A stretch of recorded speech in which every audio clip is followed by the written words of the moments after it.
विजयनगरा राज्य की एक और सुंदर सुबह जाने माने तेलुगु कवि तेनाली रामन कविता पढ़ रहे थे और नाश्ता भी कर रहे थे।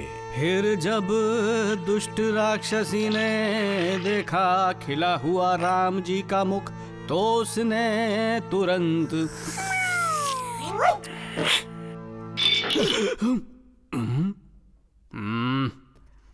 सुंदरी। तेनाली, जाकर नया मटका ले आइए ना। लेकिन भाग्यवान, मैं तेलुगु का एक बहुत बड़ा कवि हूँ। मटका खरीदने जैसा ये छोटा सा काम तुम ही बताओ, क्या मुझे शोभा देगा? आइए मेरी दुकान पे आइए, मटके खरीदिए। मेरे पास हैं बड़े मटके, छोटे मटके, मोटे मटके, पतले मटके। आइए आइए मेरी दुकान पे आइए, सभी तरह के मटके ले जाइए। मैं आपकी क्या सेवा कर सकता हूँ? मुझे एक मिट्टी का मटका चाहिए। क्या सुंदरी ने मटका फोड़ दिया? हाँ, वो आए दिन। ये किसकी आवाज है? वो अतकुरी मोहल्ला है। वो एक कविता लिख रही है श्रीमान, बहुत ही सुंदर कविता। आपको ये बात पसंद ना हो तो उसे रोक दूं? मुझे क्या करना है, छोड़ो। पर अजीब बात है कि एक कुम्हार की लड़की कविता लिख रही है। आज तक ऐसा कभी सुना नहीं।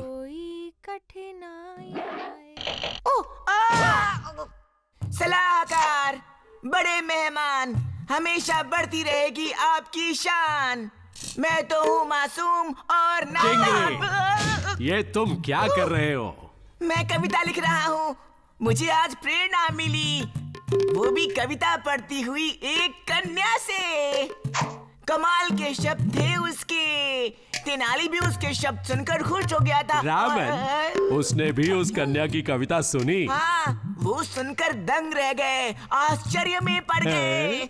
जलन हुई? हाँ। अब रचूंगा नया षड्यंत्र। कौन है वो?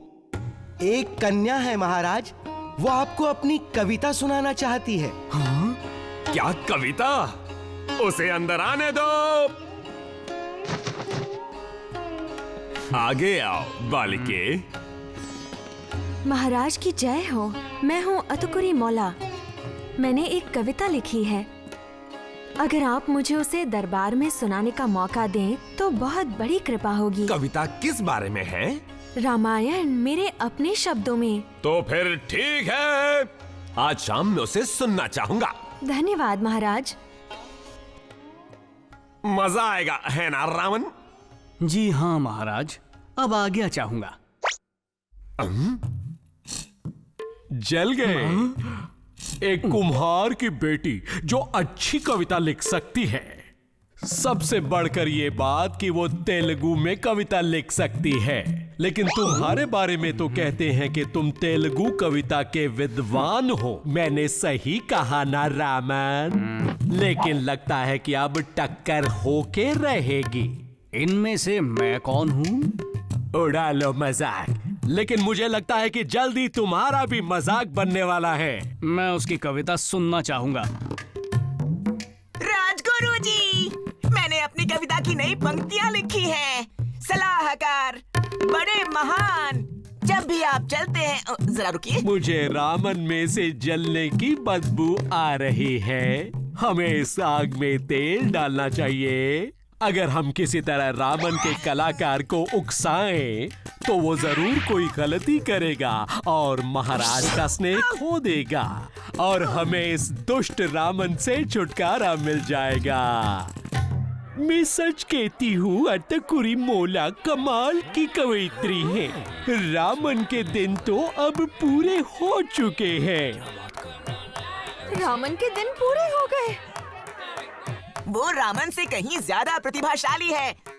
उसे बहुत ज्ञान भी है और वो कौन है जो रामन से ज्यादा ज्ञानी है?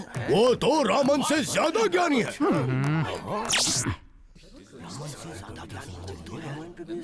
चलो अब अपनी सुंदर कविता सुनाओ बालिके। महाराज, मैं अपनी कविता पहले सुनाने की आपसे आज्ञा चाहता हूँ। बड़ी ही अजीब इच्छा है रामन, लेकिन हम आज्ञा देते हैं। पढ़ो। धन्यवाद महाराज। ये कुम्हारों की कविता है। एक लड़की कविता सुनाती थी, अपने मटकों में ख्याली पुलाव पकाती थी, सोचती थी कि कविता में वो नहीं है कम, जब पहुंची दरबार में तो कर दिया सबके नाक में दम।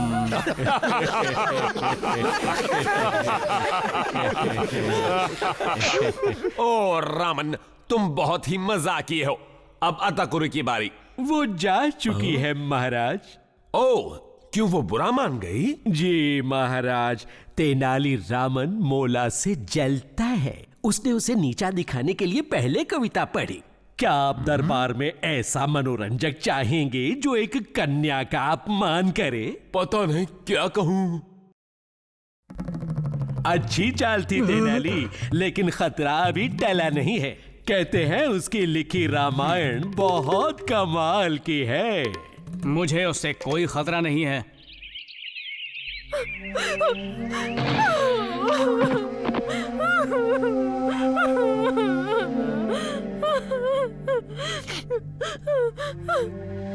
रामन बदतमीज है।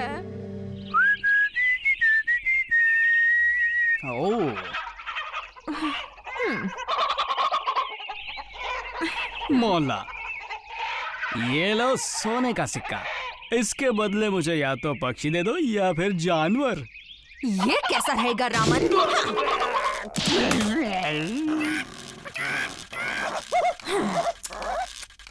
नहीं। ओह महान कवि, आप जो चाहें ले जाइए, मुझे बदले में कुछ नहीं चाहिए। तेनाली अतकुरी की सूझबूझ को देखकर दंग रह गए और उनकी ईर्ष्या गायब हो गई। तेनाली को अपनी माँ की याद आ गई, जो ऐसी ही सूझबूझ रखती थी। उन्हें याद आया कि बचपन में उन्होंने अपनी माँ को कितना सताया था। उन्हें वो आनंद, वो मजा और वो आजादी भी याद आई जो उन्हें एक कवि बनकर मिली।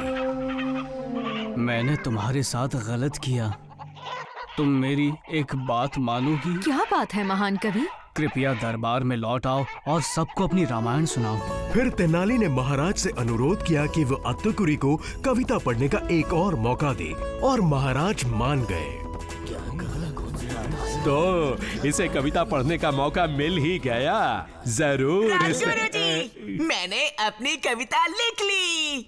सलाहकार, बड़े में उत्तर दिशा में बहती गंगा, वहाँ पर था महान राज्य कोसला। इस कविता में कुछ खास नहीं है। वहाँ के रहने वालों का था बुलंद। हम ये कविता सुनकर क्या खामोश! करेंगे? बीच में ना बोलें, मुझे शांति से कविता सुनने दें।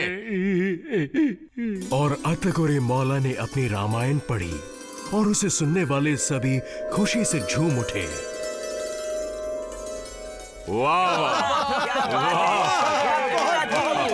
मजा आ गया। रामन, अताकुरी की रामायण के बारे में तुम्हारा क्या कहना है? तुम्हें अब तक जलन हो रही है? मुझे जलन हुई थी महाराज, लेकिन अब मैं उसका मजाक नहीं उड़ाऊंगा। मैं एक कलाकार हूँ, लेकिन वो एक विद्वान है। सही कहा अताकुरी, हम तुम्हें इनाम भी देंगे और हर महीने सोने के सिक्के भी। अब से तुम कविताएं लिखती रहोगी और दरबार को रोजाना सुनाओगी भी। लेकिन महाराज, ये तो एक कुम्हारन मुझे है। सिखाने की कोशिश मत करो, बल्कि मैं इसी वक्त कविता सुनना चाहता हूँ।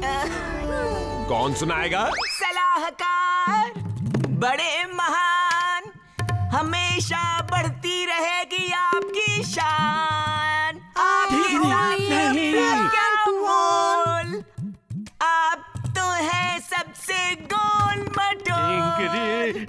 मैं तो कहता हूँ आप पुरुष ही नहीं है, आप तो है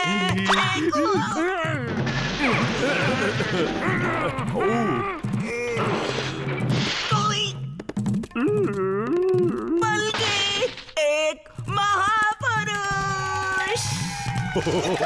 इस तरह तेनाली ने ये बात मान ली कि अतुकुरी उनसे ज्यादा ज्ञानी और प्रतिभाशाली है। फिर विजयनगरा की एक खूबसूरत सुबह को अचानक किसी की बुरी नजर लग गई।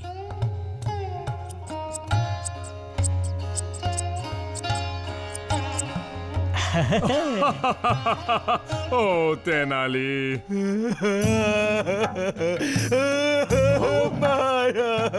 बोलो सेनापति, इतने परेशान क्यों हो? बुरी खबर है, उत्तर से दिल्ली के शहंशाह हमारे राज्य की सीमा में घुस आए हैं, वो भी 20,000 सैनिकों के साथ। क्या? उत्तर के शहंशाह की ये हिम्मत कि मुझे धमकाए? वो खुद को समझता क्या है? असल में महाराज वो जानता है कि उसके पास एक मजबूत फौज है, और ये बात सच भी है। जरा देखिए तो, देखिए आप आजकल किस तरह के लोगों से घिरे रहते हैं, पिटे हुए कवि, बेकार मूर्तिकार और कुछ बहुत ही खराब चित्रकार। आपको खबर भी नहीं है कि आपकी फौज कमजोर और सुस्त ही नहीं, बल्कि गैर जिम्मेदार भी है। और ये तब से हुआ जब से ये यहाँ आया। महाराज तेनालीरामन की घटिया कविताओं और तरकीबों की वजह से आप भटक गए हैं और भूल गए हैं कि एक राजा को अपनी फौज पर ध्यान देना। ये बताओ, हमारे सैनिक क्या सच में कमजोर हैं? हमारे सैनिक?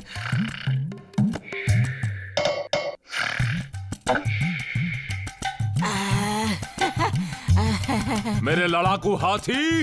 लड़ाकू हाथी?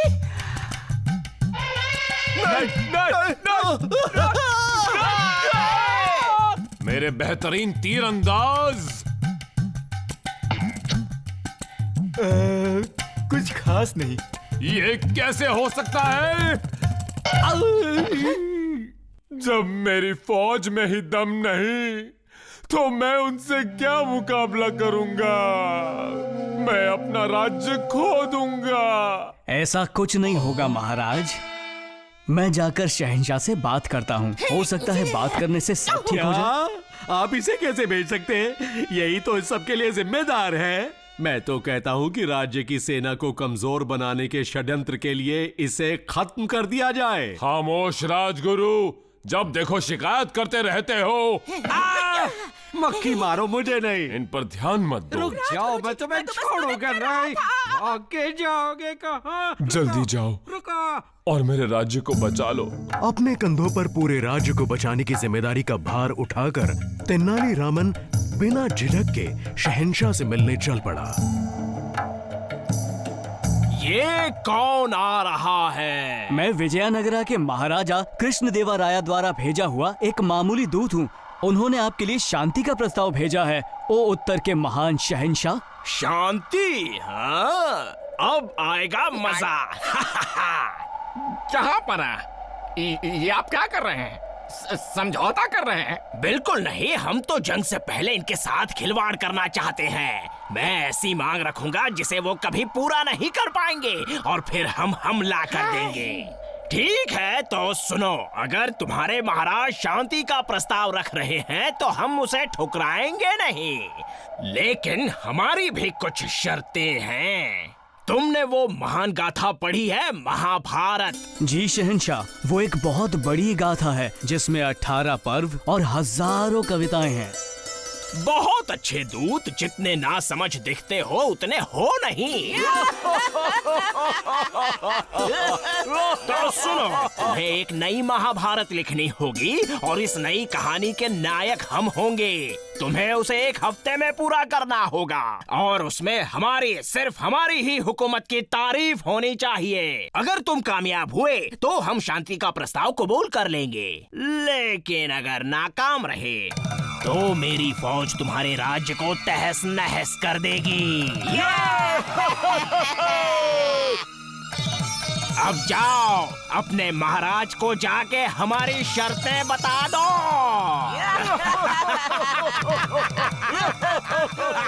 वहाँ महल में सब घबराए हुए थे, सबके हौसले डगमगा रहे थे, लेकिन राजगुरु किसी और जुगाड़ में लगे हुए थे। चलो सैनिकों, मेरी बात सुनो। याद रहे, तेनालीरामन के नाकाम होने की खबर मिलते ही महाराज के राज्य की रक्षा की जिम्मेदारी सिर्फ और सिर्फ तुम लोगों पर ही होगी।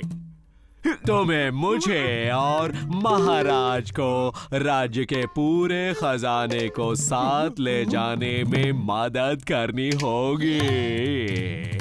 समझ रहे हो ना कमकलो? राजगुरु, आप राज्य छोड़ने की सोच भी कैसे सकते हैं?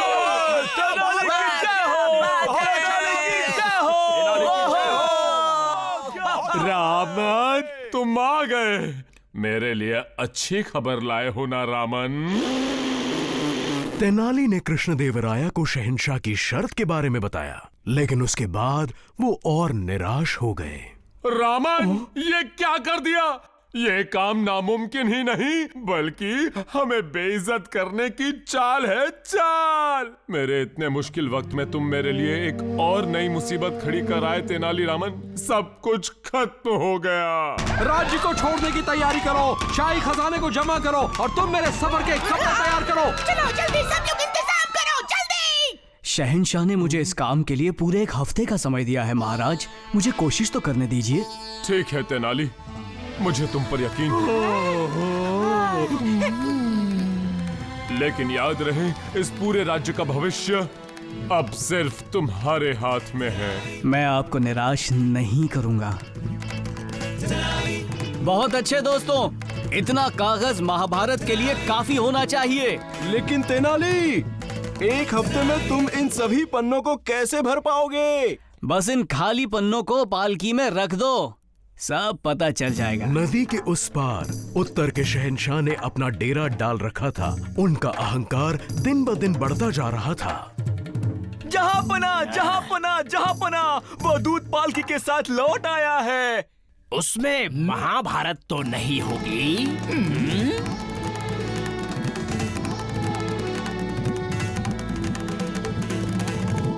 शहंशाह आला, मेहनत मशक्कत करने के बाद मैं उस महान गाथा को लिख पाया। बेशक ये वाली लिखी गई है आप पर।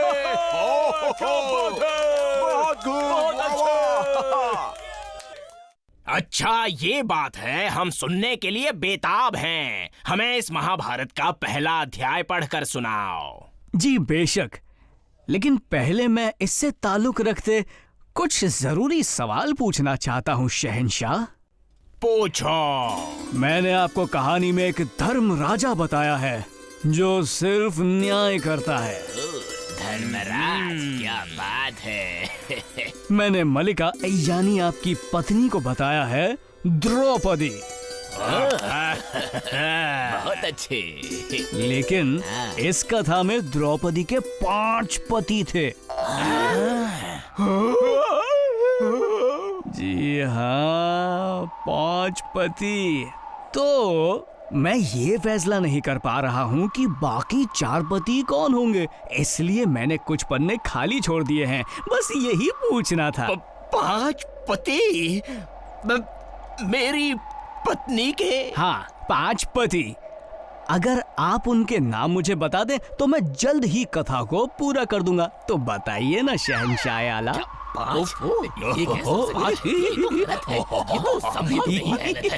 तेनाली की बातें शहंशाह को शूल की तरह चुभी और वो दंग रह गए। बस एक बुत की तरह बैठे रहे और उनके दरबार में हाहाकार मच गया। खामोश! मेरा हाथ नजर नहीं आ रहा। मैंने कहा खामोश। मैं चाहता हूँ इस कथा को जला दिया जाए इसी वक्त।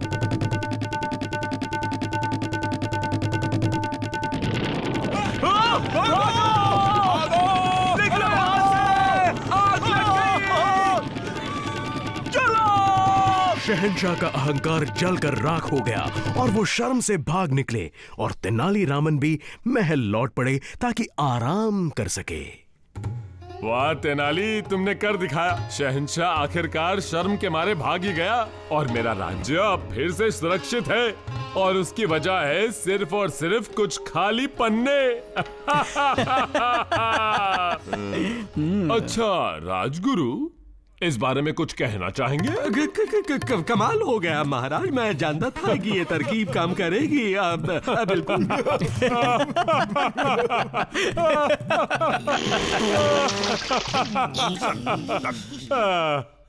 फिर मिलेंगे।